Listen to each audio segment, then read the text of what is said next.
But being vain at 48 is so different. I mean, it takes an act of God, it feels like, just to keep my shit together. That's why I want to talk about what it actually takes to stay hot at 48, like the good, the bad, and the what the fuck.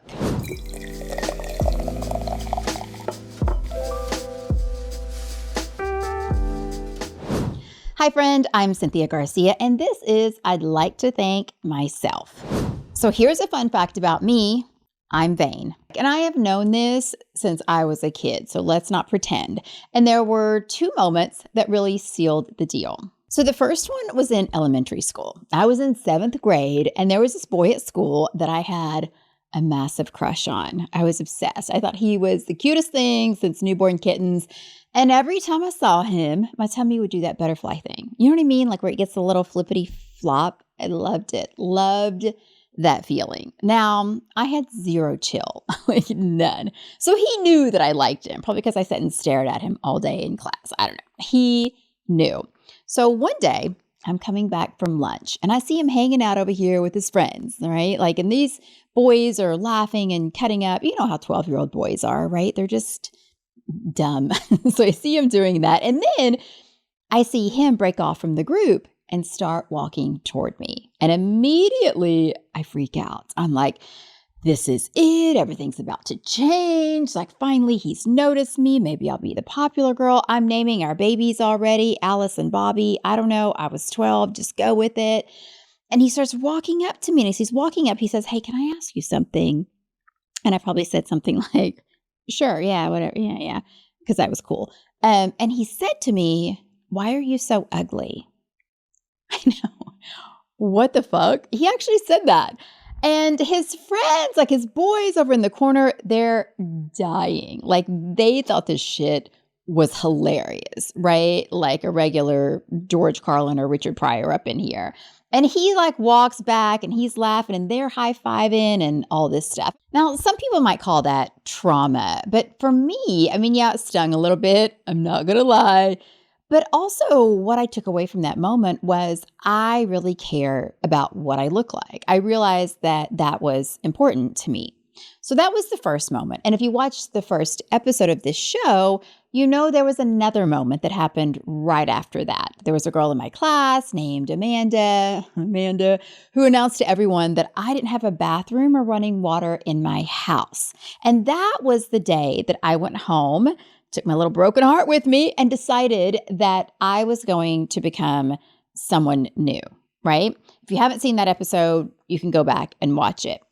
But this time, the boy in the hallway, this is the day that I learned that I cared about being seen. I cared about what I looked like and that it mattered. It just mattered to me. And I've spent my whole life since then just leaning into that instead of pretending that it wasn't true. So yes, I'm vain.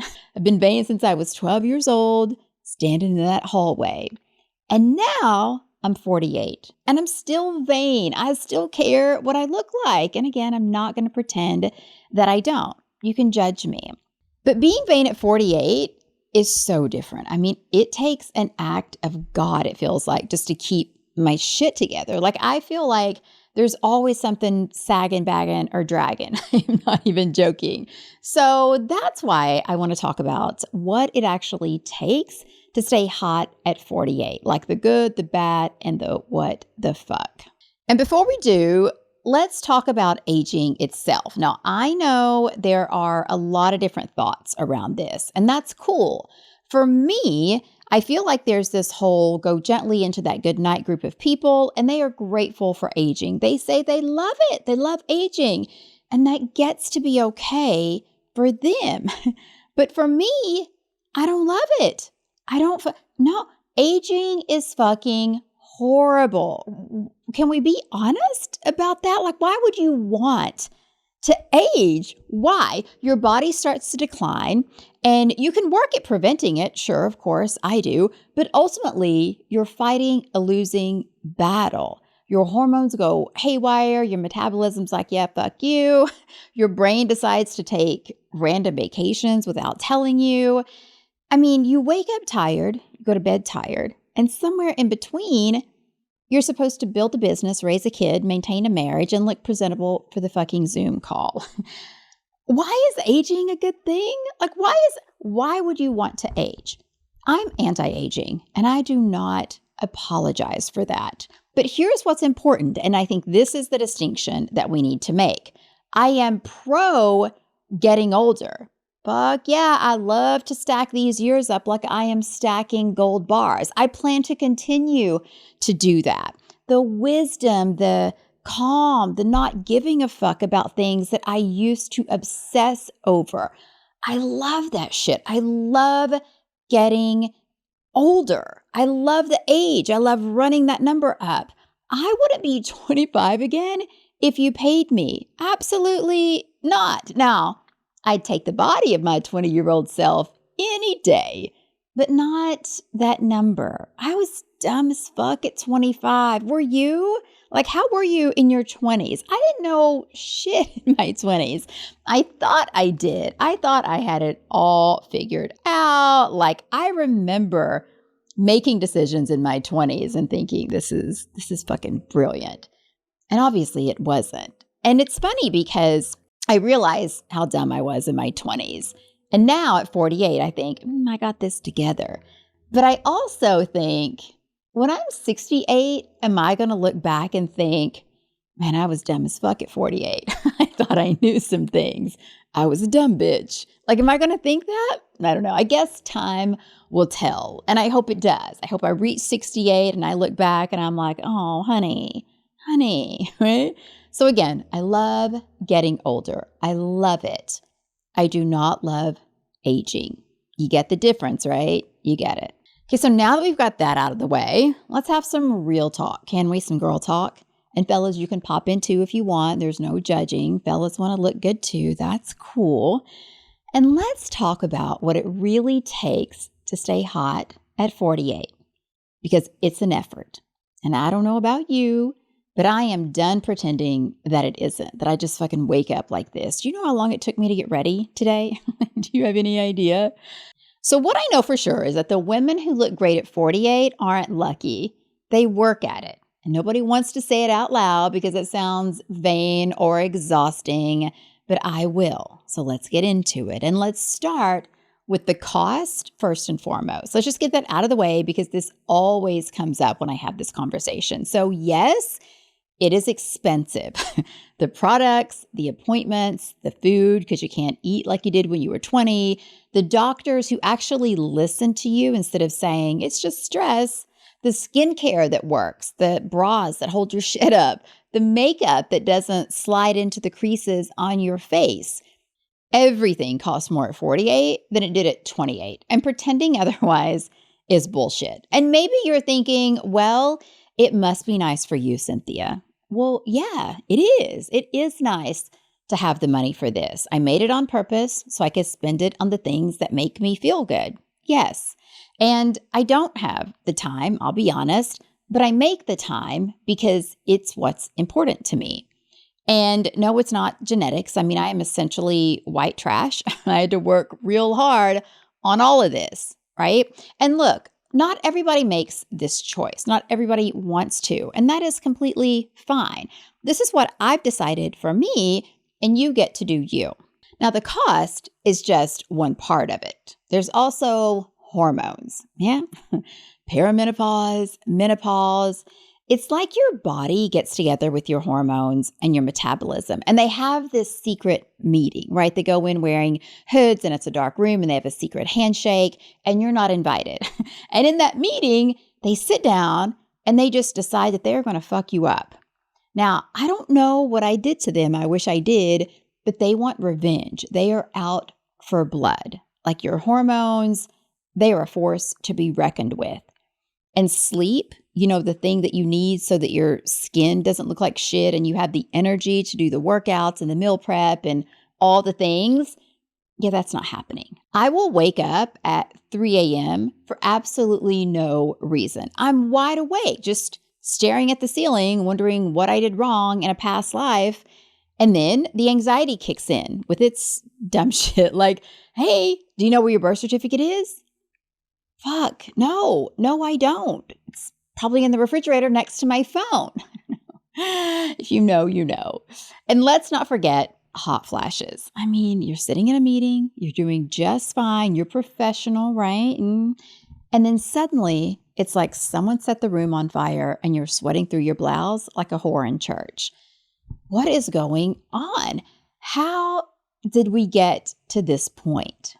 The bottom line is you cannot outwork your hormones. I don't care how disciplined you are. I don't care how much willpower you have.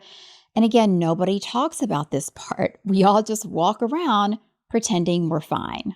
Now, despite doing all the things, paying the expenses, managing the hormones, showing up on the Zoom call anyway, there are still days, despite my best efforts, that I don't feel hot at all, not even close.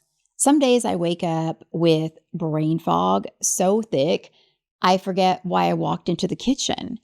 And can we talk about the creases on my face that last until noon? So I'll tell you a quick story.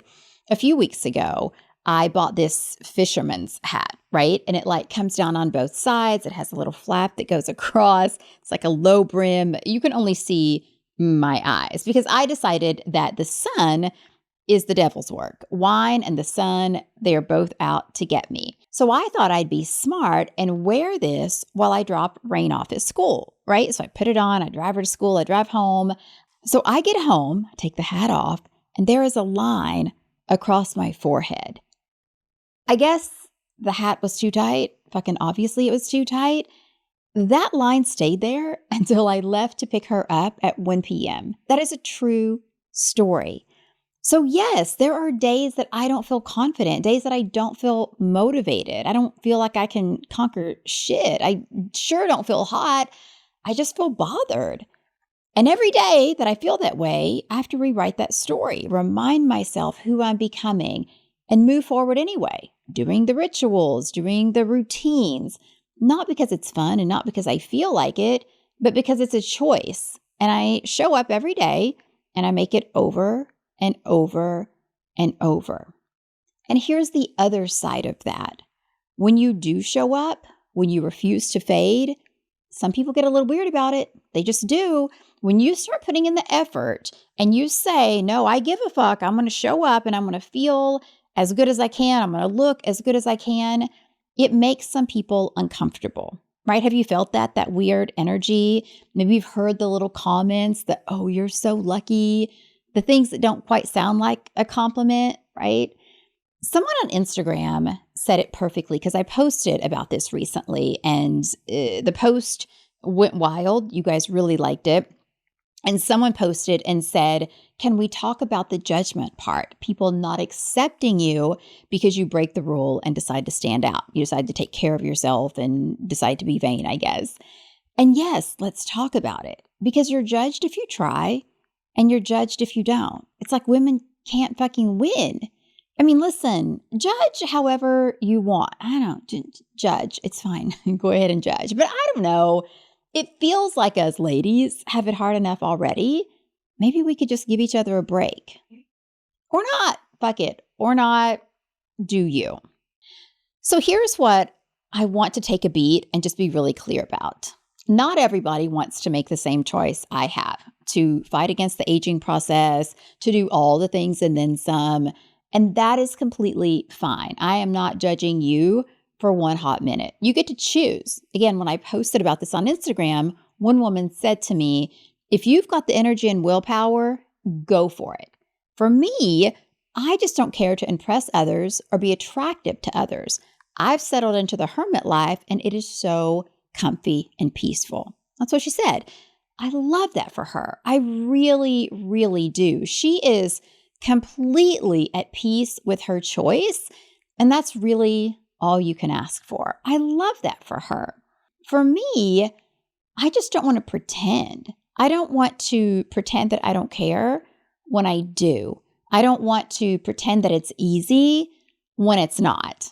And I don't want to pretend that it doesn't cost anything when the truth is it costs everything. The bottom line is make your choice, whatever it is, and don't apologize for it. Just do you and let that be okay.